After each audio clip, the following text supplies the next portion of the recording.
تو ایک خاتون کا جنت کو حاصل کرنا بڑا آسان ہے۔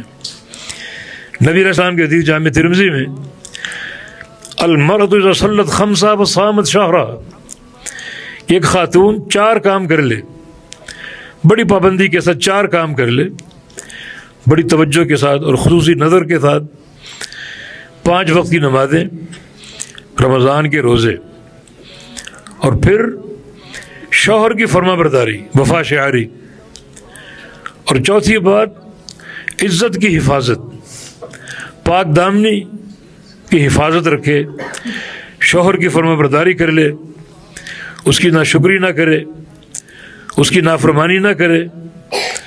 ہاں یہ معروف کاموں میں اگر شوہر کی بات منکر ہے، شریعت کے خلاف ہے، اس میں اس کی اطاعت نہیں ہے۔